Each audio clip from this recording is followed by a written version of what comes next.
Ya, walaupun ini disebut sebagai mesyuarat khas Majlis Tindakan Sara Hidup NAKOL, ya. Kita sebenarnya kertas-kertas dibentangkan, termasuk daripada Kementerian Keuangan, Kementerian Pertanian dan Industri, Kementerian Perdagangan Dalam Negeri dan Awal Pengguna, dan Kementerian Tenaga dan Sumber Asli, dan Jabatan Perangkaan Malaysia. Maklumat ini penting kerana melihat kepada keadaan harga di pasaran, ya, dan subsidi yang tinggi. Saya tidak ada masalah dengan subsidi bagi rakyat, terutama yang susah. Tetapi dalam perbincangan kita, keterangan akan kita edarkan dalam kenyataan penuh, itu subsidi ini harus tersasar, ya.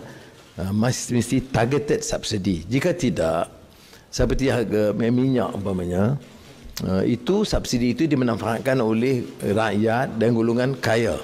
Jadi saya berikan mereka tempoh 2 minggu untuk mencerakin, menelusuri seluruh istilah baru, istilah tu lama, seluruh implikasi, dan juga bincang dengan sektor swasta, pelabur pada minat, supaya mereka faham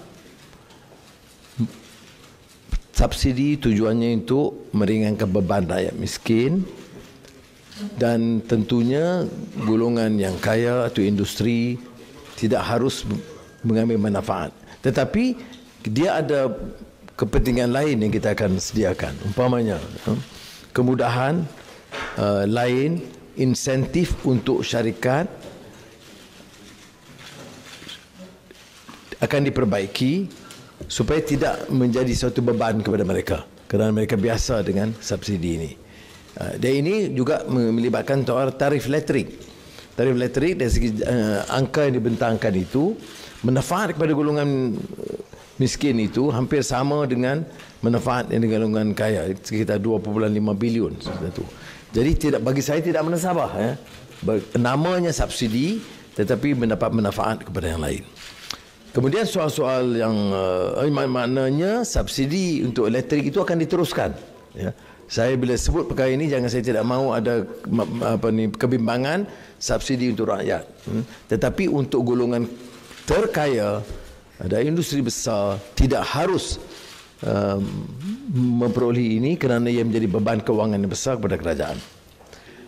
Yang ditekankan banyak ini ialah masalah harga barang, kos sara hidup.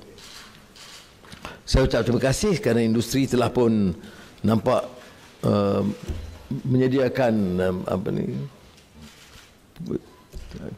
telur di pasaran, telur ayam dengan mencukupi, dan menurut keterangan hal ini akan bertambah dalam masa yang singkat.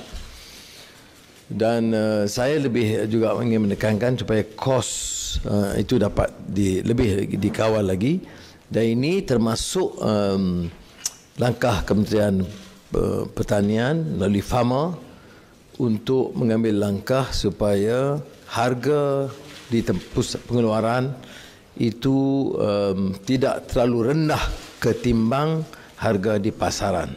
Maka ia memerlukan langkah pemasaran. Jadi ini saja yang pengumuman peringkat awal. Saya dah bagi tempoh 2 minggu kerana sesuai dengan keputusan yang harus diambil oleh Jemaah Menteri, ya. Ini kerana saya dahulukan ini kerana saya anggap masalah kos sara hidup ni kos yang terlalu menyiksa sebahagian besar rakyat miskin, dan saya beri notis supaya dalam tempoh 2 minggu dan selesai pembentukan kabinet, kita dapat meneliti keseluruhan yang dasar ini, dan kementerian-kementerian yang ditugaskan untuk menyediakan kertas akan berbincang dengan semua, ya, perbandaraan, bank negara, unit perancangan ekonomi dan juga sektor swasta sebelum diangkat untuk pertimbangan Jemaah Menteri dan saya.